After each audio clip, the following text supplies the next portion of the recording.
السلام علیکم ورحمۃ اللہ وبرکاتہ۔ عزیزان گرامی، یقیناً ہماری زندگی ایک سفر ہے، اور آج کی زندگی کی سفر کی شروعات ہم ایک خوبصورت کہانی سے کرتے ہیں جو کہ زندگی کے ہر موڑ پر ہمارے لیے مشعل راہ ثابت ہو سکے، ہمارے لیے رہنما اور روشنی ثابت ہو سکے۔ کہا جاتا ہے کہ ایک ایسا ملک تھا جہاں پہ لوگ ہر سال اپنے ایک نئے بادشاہ کا انتخاب کرتے تھے، اور ان کے بادشاہ کے انتخاب کرنے کا طریقہ یہ تھا کہ لوگ ملک کے بارڈر پہ جاتے اور وہ انسان جو کہ سب سے پہلے ملک کے سرحد میں داخل ہونے والا ہوتا اس کو اپنا بادشاہ بنا لیا جاتا تھا، اور یہ کام صدیوں سے چلا آ رہا تھا۔ لوگ آتے جاتے بادشاہ بنتے جاتے، اور ان کو جو وقت ملتا، جو ٹائم ملتا، اس میں کھانے میں، پینے میں، عیاشیوں میں، موج مستیوں میں، ناچ گانے میں، تماشے میں ختم کر لیتے، اور اخیر میں ان کو اس مقام سے ہٹا دیا جاتا، اور یہ کام کافی سالوں سے چلا آ رہا تھا۔ اور اخیر میں جب ان کو ایک نئے بادشاہ کی ضرورت پڑی تو سارے کے سارے لوگ ملک کے سرحد پہ گئے، اور وہ انسان جو کہ سب سے پہلے ملک کے سرحد میں داخل ہونے والا ہوا اس کا ویلکم کیا گیا اور اس کو اپنا بادشاہ بنا لیا گیا۔ وہ اجنبی انسان تھا، وہاں کے رسم و رواج سے واقفیت اس کو نہیں تھی، تو لوگوں نے بتایا کہ ہمارے پاس کا یہ رسم و رواج ہے کہ وہ انسان جو کہ ملک کے سرحد میں سب سے پہلے سال کے پہلے دن داخل ہوتا ہے، ہم ان کو اپنا بادشاہ بناتے ہیں، اور آج سے آپ ہمارے ایک سال کے لیے بادشاہ ہیں۔ چنانچہ اس انسان نے اس کو قبول کیا، اور آخر میں اس نے کہا کہ وہ تمام کے تمام معاملات مجھے بتائی جائیں جو کہ اس سے پہلے ہوا کرتے تھے، اور وہ بادشاہ جو کہ تم نے اس سے پہلے بنائے تھے، یا جو لوگ بادشاہ بنے تھے، وہ ابھی کس حال میں ہیں، وہ ابھی کہاں ہیں، ان کے بارے میں بھی بتائی جائے۔ لوگوں نے کہا کہ ایسی جگہ ایک ایسا مقام ہے جہاں پہ ہم ان کو چھوڑ کر آ جاتے ہیں، اور یہی ان کا آخری منزل اور آخری ٹھکانہ ہوتا ہے۔ چنانچہ لوگ ان کو اس جگہ پر لے کے گئے جہاں پہ بادشاہ نے دیکھا کہ یہاں پہ کچھ ہڈیاں پڑی ہوئی ہیں، ہر طرح کے درندے موجود ہیں، سانپ ہیں، بچھو ہیں، ہر تکلیف دینے والی چیزیں موجود ہیں۔ تو بادشاہ دیکھتے ہی یہ سمجھ چکا تھا کہ یقیناً یہی میری آخری منزل ہے اور یہی میرا ٹھکانہ ہے۔ تو لوگوں سے کہا گیا کہ یہ جنگلوں کو سب سے پہلے صاف کیا جائے، تمام کی تمام تکلیف دینے والی چیزوں کو دور کیا جائے، اور یہاں پہ بھی ایک محل بنائے جائے، اور اس محل سے لے کے اس محل تک روڈیں بنائے جائے، باغات بنائے جائیں۔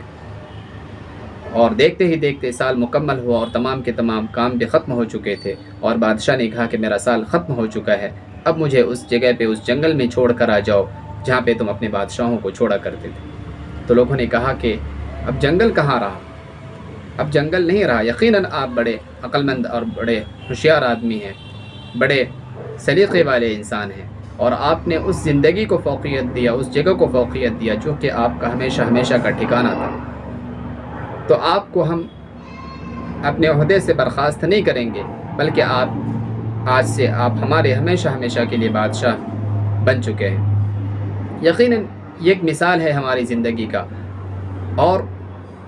ہمیں یہ سمجھنا ہے کہ ہماری جو زندگی ہے یہ اللہ کی طرف سے دی ہوئی ایک امانت ہے، ایک بڑا تحفہ، ایک ہدیہ ہے۔ اس کا صحیح استعمال ہمارے لیے انتہائی ضروری ہے، کیونکہ نبی پاک صلی اللہ علیہ وسلم کی حدیث ہے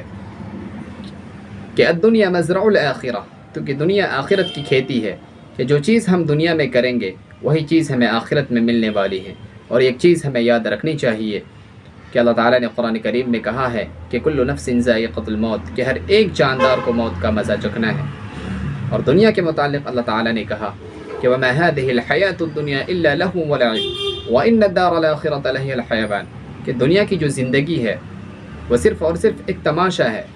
اور باقی رہنے والی جو زندگی ہے وہ آخرت کی زندگی ہے۔ اب ہمارے اوپر یہ اختیار بنتا ہے ہم کس اعتبار سے اپنی زندگی کو بہتر بنا سکیں، کس اعتبار سے اپنی زندگی کو کامیاب اور سکسیس کر سکیں، دنیا اور آخرت میں ہم کیسے کامیاب ہو سکیں۔ تو اس کے لیے اللہ تعالیٰ نے ہمارے لیے دو اہم رستے دیے ہیں، ایک نبی پاک صلی اللہ علیہ وسلم کی حدیث کا، اور دوسرا قرآن کا۔ تو قرآن و حدیث ہمارے لیے ایک بڑا نمونہ اور بڑا تحفہ ہے، اس کے اعتبار سے ہم اپنی زندگی کو بہتر طریقے پہ چلا سکتے ہیں۔ یقیناً یہ زندگی ہمارے لیے اللہ کی طرف سے بڑی آزمائش ہے، اگر ہم نے اس زندگی کو بہتر طریقے سے گزارا تو ایسے ہی انسانوں کے لیے اللہ تعالیٰ نے کہا ہے کہ ان الذین آمنوا وعملوا الصالحات اولئک هم خیر البریہ، کہ وہ لوگ جو کہ